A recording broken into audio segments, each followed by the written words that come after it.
Welcome back, everyone, to the Ramakatha Rasavahini, aka Ramayana, as delivered by Satya Sai Baba. And here we are at chapter 16b, Gloom over Ayodhya. Satrughna noticed the sense of alarm and anxiety that had overcome his brother. He suggested a few times that a halt could be made for food and drink, but Bharata did not heed. He stayed silent.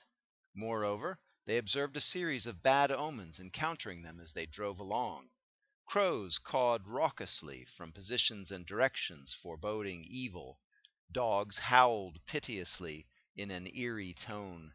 These signs of calamity ruffled the calmness which Satrughna had heroically maintained until then. When they arrived at the main gate of the city of Ayodhya and looked up, the fear was confirmed, for the festoons of mango leaves had not been renewed for days. Only dried leaves were hanging across the moaning gateway. They were beating against the wind as if gnashing in anger and sorrow. Why were green leaves not hung across? What had happened to the city? Why this neglect, this sign of distress? The brothers guessed that some terrible bolt of sorrow had fallen on the capital. They entered the city and drove on. The royal stables for horses and elephants were at the very entrance. When Bharata's eyes fell on them, his heart broke. He lost control over himself, for he found the animals standing without moving a muscle, heads bent and eyes streaming tears. The mahouts and grooms stood with a heavy load of grief, unable to lift their heads. When they drove further into the city, they found the doors of all the mansions on both sides of the road closed, as if the people inside declined to welcome anyone in. The roads themselves were dusty and unswept. The few citizens who were up and moving suddenly turned their gaze away when they saw the chariot that was coming in. When they recognized Bharata, they shed tears. The diamond bazaar was closed, so were all shops all over. Bharata could not find the tongue to inquire from anyone the reason for the pall of gloom that hung over the city. He was petrified at the unforeseen signs of distress. The chariot entered the royal palace. The guards received them silently, with no acclamation of joy, the traditional shouts of Jai Jai. They stood mute and bent. They could not raise their eyes, for they were overflowing with tears. The brothers were now convinced that some unspeakable calamity had overtaken the city. They alighted from the chariot and ran into the palace. Kaikeyi had noted that her son had come. She went forward with great joy to receive him.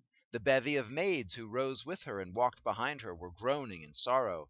Bharata looked at their faces and stood stunned where he stood, unable to speak even a single word. But Kaikeyi started to speak. She said, "Son, is your uncle well?" Bharata gave some indistinct reply to that question and pressed forward with his own query. "How is father? How is my eldest brother? How is my other brother? How are my aunts, the queens?" At this Kaikeyi was rendered mute. Tears gathered in the eyes of the maids who stood around. He realized that some terrible news was being hidden from him. He asked, "Mother, where is father?" At this the maids burst into sobs and tears. Seeing them, Kaikeyi too sensed that she should not delay any longer. She too shed tears and acted the role of a grief-stricken woman. Bharata could not unravel the mystery unaided. He prayed to his mother to explain to him what had happened, to whom, and why everyone was so overcome with sorrow. At this Kaikeyi replied, "Son, what shall I say? I was very happy that with the help of Manthara I was able to achieve all that I desired. But with the very first step, my success has broken into bits. The gods cast an unpropitious eye on it. The emperor, your dearly beloved father, has left for heaven." Kaikeyi started sobbing aloud. No sooner did these words fall on his ear than Bharata rolled on the ground like a she-elephant at the roar of a lion. He cried out, "Alas, father!" as he fell, like a plantain tree cut asunder. Satrughna too fell flat on the floor. Their agony was indescribable, immeasurable. Bharata sat up, pressing his head with both hands, and wept aloud. He cried out, "Father! We could not be present round your bed when you drew your last breath. Oh, what great sinners we are! Of the 4 sons, all the 4 could not reap the same merit. And this Bharata and this Satrughna are the worst, the most unfortunate. During the last moments you would have talked so lovingly to us. You would have given us invaluable blessings and directions for life. Well, we must be grateful that Rama was there with you. You would certainly have told him what you wish to convey to us. Brother, rise, come with me. We shall go to Rama and find out what father has left as message for us. Mother, tell us where Rama is now." Bharata stood up, ready to go. He was waiting only for his mother's reply. Kaikeyi said, "Son, if Rama were here, your father would not have breathed his last. Don't you realize that? Rama is not in the city, don't you know?" This was like pouring poison into a wound. Bharata was shocked by the new blow.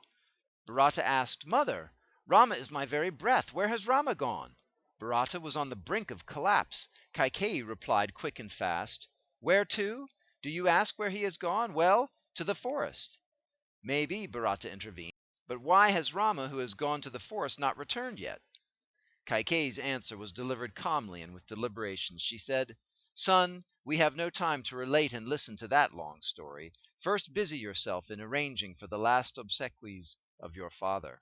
From this Bharata learnt that his mother was trying to hide some unpleasant secret from him, so he asked the whereabouts of Sita and Lakshmana, one after the other. The mother replied, "They both have followed Rama into the forest. They will not be returning to this city until after 14 years. Thus did your father command." Kaikeyi delivered this statement with a firm, hard voice. Kaikeyi saw that Bharata was rendered increasingly desperate and distressed by her statements, so she drew her son near, and stroking his head, she started consoling him, saying, "Son, there is no need to lament over your father. He was, while alive, engaging himself continuously in a series of meritorious activities, and so his soul would have attained heaven. Your duty now is to follow the ideal he has set before you, to earn similar fame by meritorious deeds, and rule over the empire happily. Increase his fame and renown by your own wise and merciful rule, and maintain the great name of the dynasty." Kaikeyi endeavored to heal the lacerated heart of her son by these and similar words, but they struck his heart like a dagger thrust. Each word hit him like a hammer stroke. Satrughna developed a burning sensation all over his body as he listened to her, but he kept quiet. He did not scream. Bharata, however, rose suddenly, deciding to discover the truth, for he felt that his mother was deceiving him by her words, keeping some facts away from him, and talking in riddles. He drew Satrughna along and rushed out of the room towards the apartments of Kausalya, the eldest queen and the mother of Rama. And what did he see there? Kausalya was rolling on the floor in her dust-ridden clothes, lamenting aloud, "O Lord, Lord, Rama, Rama!" Her maids themselves, sunk in sorrow, were nursing her into some sort of courage. Bharata could not restrain himself, crying out, "Mother, mother!" He collapsed on the floor at her feet. Queen Sumitra, too, was there, with Kausalya. Both of them recognized Bharata and Satrughna, and they suddenly fainted away. Recovering, they clasped each other in a fit of agony and wept aloud. It was a scene that would have melted the hardest stone. The brothers could not bear the weight of sorrow. They fell on the floor. "Mother, take me to father. Tell me the reason why he passed away. Why did my dear brothers, Rama and Lakshmana, proceed to the forest with Sita? It is all a mystery to me. Save me from this agony. Tell me why," Bharata pleaded pitifully, clasping the feet of Kausalya. Kausalya embraced him tenderly and replied, "With your return, my son, I am consoled a little. Seeing you, I can forget the pang of separation from dear Rama. You are as much as Rama to me. I make no distinction." Even while saying so, she interrupted her words with sobs and groans, and the cry, "Ah, Rama, can I keep alive for 14 long years while you spend them in the forest? Have you resolved that I should be reduced to ashes by the sorrow of separation, just as your father was? Alas, how unfortunate am I!" Bharata suffered even more at these outbursts. His imagination pictured all kinds of tragedies and miseries, for he was not yet aware of the truth. He prayed, "Mother, do not keep facts away from me. Trust me. Tell me why Rama went away into the forest, and why father breathed his last. Tell me, and save me from this tangle of confusion." Kausalya was ever simple and straightforward, and very compassionate by nature. She took Bharata to be Rama himself returned. She drew Bharata near her, and wiping her tears off, she said, "Son, Bharata, be bold. Do not grieve over the past. Such grief is useless. Strange things do happen when times are not propitious and circumstances so conspire. Of what benefit is it to lay blame on someone? No one should be found fault with. It is my destiny to live on with this load of sorrow. This cannot be avoided. It must be endured by me. But you are young. You are like the sun at the hour of early dawn. Remember that. My dearly loved darling, Rama, in obedience to your father's order, wore apparels of fiber, tied his matted hair into a topknot, and is now moving about in the jungle. Sita, who cannot live away from him, even for a moment, is with him, clothed in bark garment. Lakshmana attempted to prevent Rama from going into the forest, but his efforts were of no avail. He declared that Ayodhya without Rama was a jungle for him. He followed Rama. All this happened before my very eyes. Oh, what a sinful soul should I be that I still live! I could not go with them, nor would my life depart when they left. How shall I describe my miserable plight? My heart is really carved out of adamantine stone. O tender-hearted Rama, you suffer so much now, since you were born of me. Or else, why should you? Alas, Rama, how much suffering you have to endure, living on fruits and roots, and wandering about in the terror-striking recesses of the jungles. She groaned aloud once, and fell in a faint on the floor. Bharata saw all this, and listened to what was told him, but the puzzle still remained unsolved. He was struggling in fear and anxiety, unable to delve into the mystery. Meanwhile, a message was brought by Minister Sumantra that the royal preceptor, sage Vasishta, had asked that Bharata should go to him. Sumantra too burst into tears when his eyes fell on the brothers. He clasped Bharata to his breast. The brothers too could not control their grief. Bharata hoped that Sumantra at least would throw light on the mystery hanging over the tragic events in the capital. He tried various means to draw Sumantra to giving him an account of the happenings, but Sumantra did not like to speak on them. He thought Bharata and Satrughna had already been told what had happened by those whom they had met before his arrival. They went to the preceptor together. Bharata and Satrughna fell at the feet of Vasishta and wept aloud. He raised them up with affection and sympathy, and taught them many a moral and philosophical lesson in the process of consoling them. Already there has been much delay. It is not advisable to delay any further, he said, and directed Bharata to prepare himself for performing the funeral rites of his father.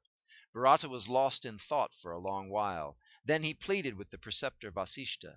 Master, this is a duty that has to be carried out by the eldest son, and Rama is the eldest of us four. Now you are proposing that I should carry it out?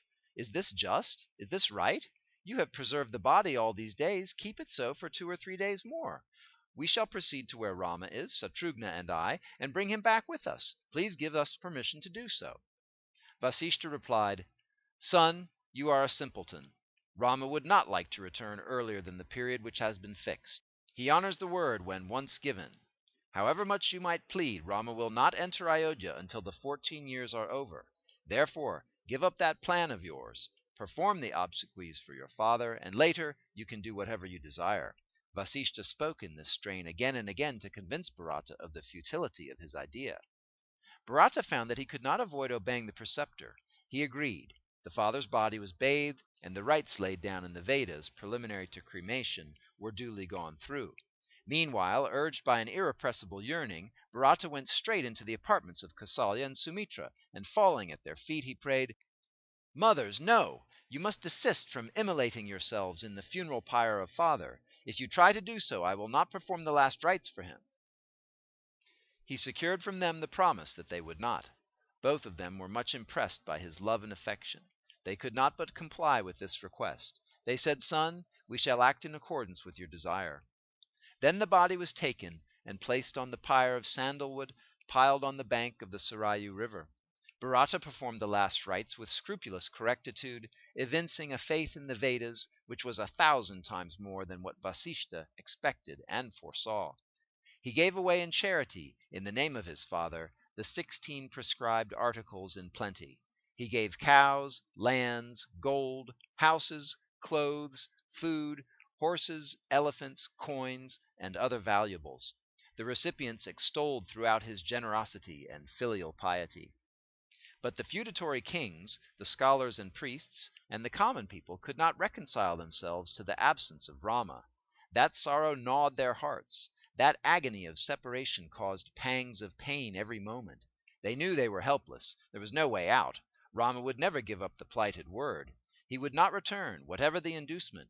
He would not come back to Ayodhya until the 14-year period was over. They had to accept that fact, so they steeled their hearts to bear with the agony and decided to keep alive, awaiting his return, hoping to rejoice when the term of exile ends. Meanwhile, Vasishta, the royal preceptor, gathered the feudatory rulers, the vassal kings, the ministers, sages, and monks, the wise men of the empire, and leaders among the people, and held a conference.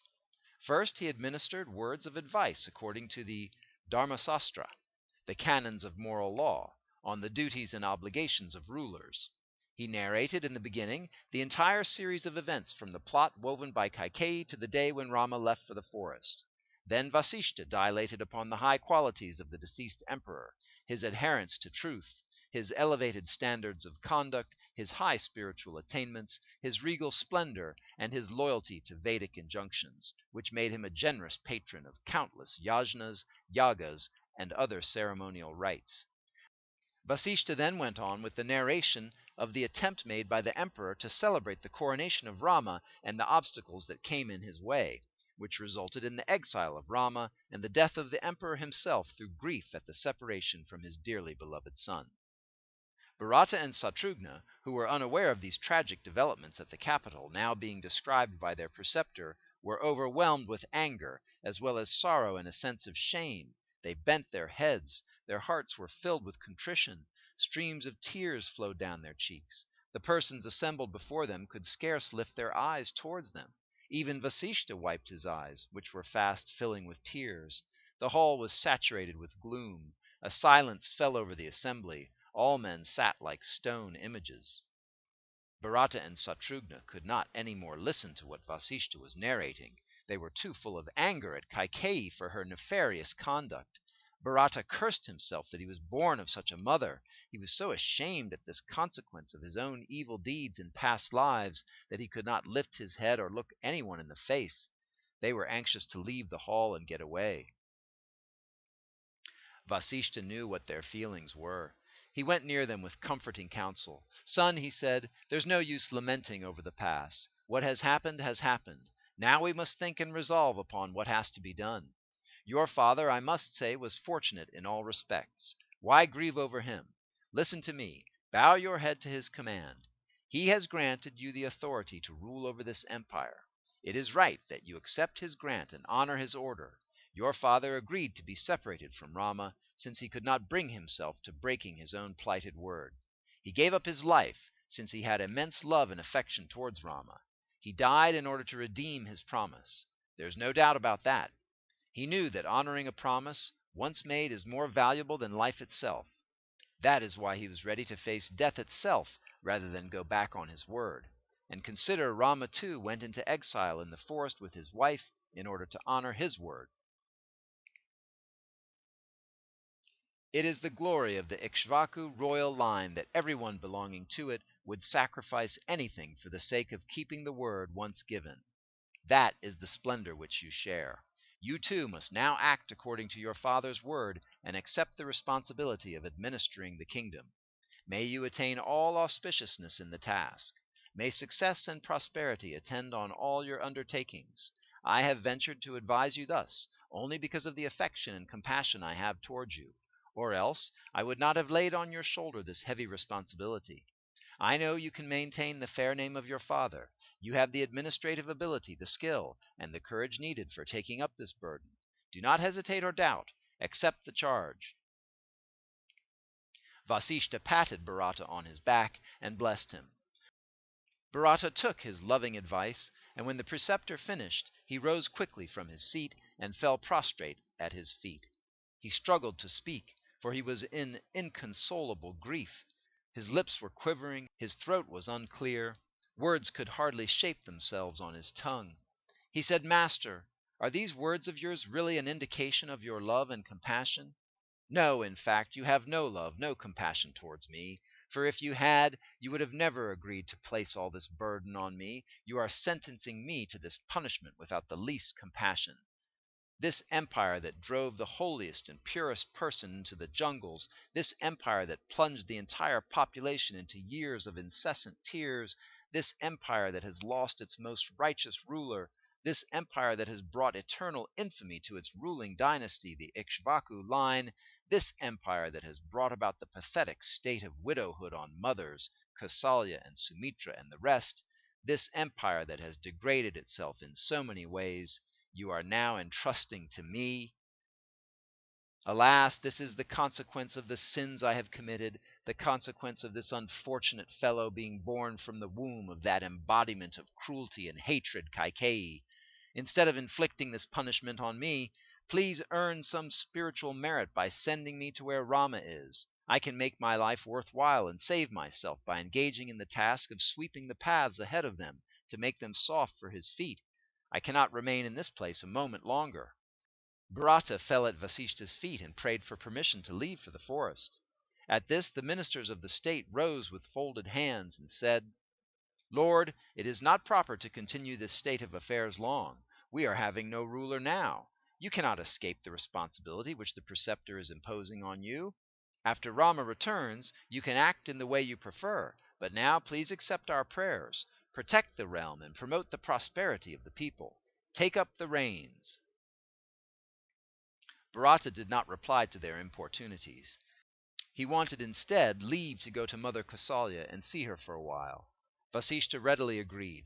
Bharata and Satrughna moved out of the assembly and made their way straight to the palace of Kausalya. They fell at her feet, and Bharata told her, Mother, pray pardon this unlucky Bharata, who has been the cause of all this calamity, having been born from the womb of that wicked woman Kaikeyi. This cursed fellow is the source of miseries of the realm. Give me permission to leave for the forest. I cannot walk or move about even a moment in this city of Ayodhya with head erect, after my master and lord Rama has left it on account of me. This empire belongs as of right to the eldest son. This insignificant fellow has no right over it. I do not need this burden. I shall not bear it. Bless me so that I can leave immediately. Bharata stood waiting, filled with grief. Kausalya mustered courage and started to comfort Bharata. She said, Bharata, consider the circumstances and give up your grief. This is no time for wavering. Rama is out there in the midst of the forest region. Your father is in heaven. Your mother's kith and kin, your friends and well-wishers, and the subjects are sunk in deep sorrow. All are now looking forward to you as their sole refuge and resort. Realize that all this has happened because the times were not propitious, and so deeds of men became crooked and shocking. Take courage and decide. Obey the directions of your father. Bow your head to the command of the Guru, Vasishta. Honor the petitions of the people. Act as the ministers are praying you should. Kausalya was holding his hands fondly in hers, while she was trying to persuade him to accept the authority of the monarch of the realm. Her words touched him with a strange softness, as if they were cool sandal paste over a burning heart. They were sweet to the ear and very appealing to hear, for Kausalya had no word of condemnation for his mother, who had caused this string of disasters. She entertained not even the least doubt regarding his loyalty. Bharata felt immensely happy and relieved when he listened to her words. He was delighted beyond measure when he noted how broad her heart was and how sincere her affection towards him. He had not calculated even in his wildest dream that Kausalya would treat him like this, when her own son was in exile for 14 years in the forest, and also pour out such plentiful affection on him, who was the son of another wife of her husband. What a difference, he wondered, between his own mother Kaikeyi and Kausalya. He could not gauge it by any unit of measurement. He found in Kausalya the completion and fulfillment of the love that should fill the heart.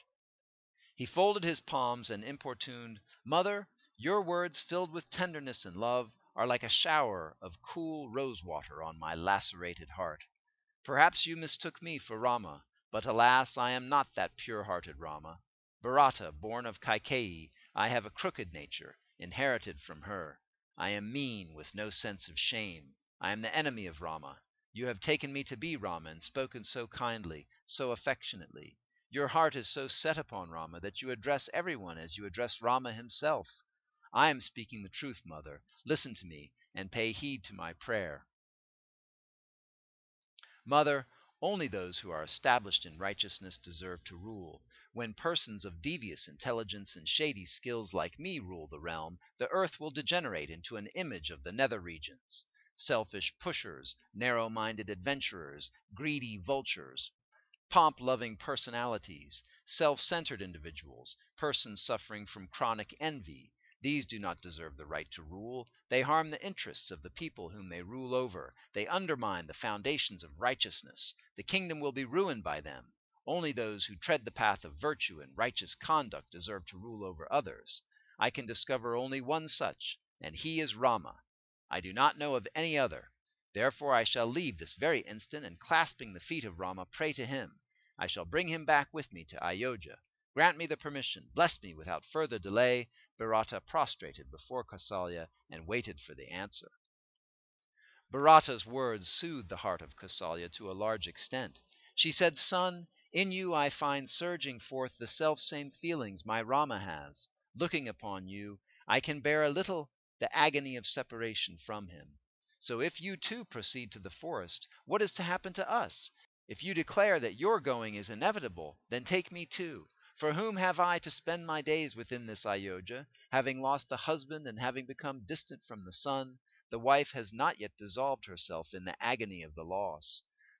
Go secure the permission of the Guru Vasishtha. We shall enter the forest and spend at least some time with Sita, Rama, and Lakshmana. I can then end this life of mine."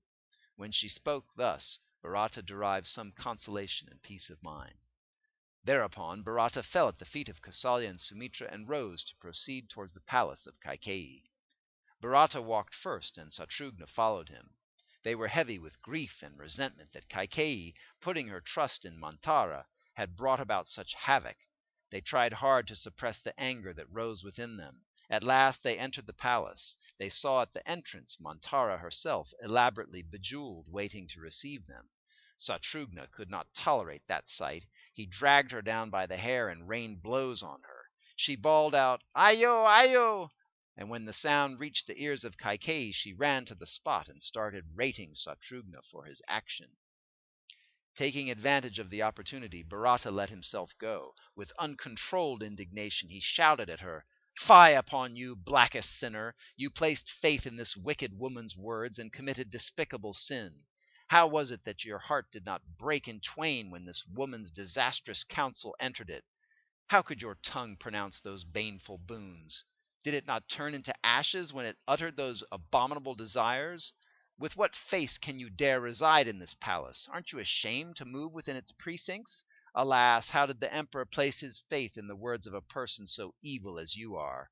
Blinded by lust, he agreed to barter away the son in order to win the wife. The conspiracy you hatched was mean and fraught with misery. You polluted the pure heart of the emperor. You set the kingdom on fire. You have destroyed the dynasty and its glory. You've brought eternal disgrace on the royal line of Raghu. Your crooked, poisonous heart has achieved all this ruin. To declare you as my mother is a dire sin. How could you decide that, when you harm another, your son will attain good fortune? Are not the children of others as dear to them as yours are to you? Women who plan ill for others' children are only out the water from the tank. I am unable to decide whether I have to laugh or weep at your banal stupidity. Instead of fouling these minutes conversing with you, I'd rather proceed to the presence of Rama and pray to him to come back to Ayodhya so that I can return with him. In case he declines to return, I'm determined to stay with him as Lakshmana has done and be happy serving him. I shall not look on your face again." Saying this, Bharata turned his back on her and started with his brother. Kaikeyi ruminated on her erroneous action. She lamented at the turn her plot had taken. She felt that wicked plans by whosoever entertained might grant only temporary happiness, but they are certain to pave the way to ultimate downfall. She found no means of escape. She could not find words to express her remorse and sorrow, so she stood petrified and dumb. Kaikeyi got disgusted with Manthara. She realized the truth. She felt delighted at the righteous stand taken by Rama, and she hung her head in shame at the recognition of her own sin. And here ends Chapter 16b, Gloom over Ayodhya.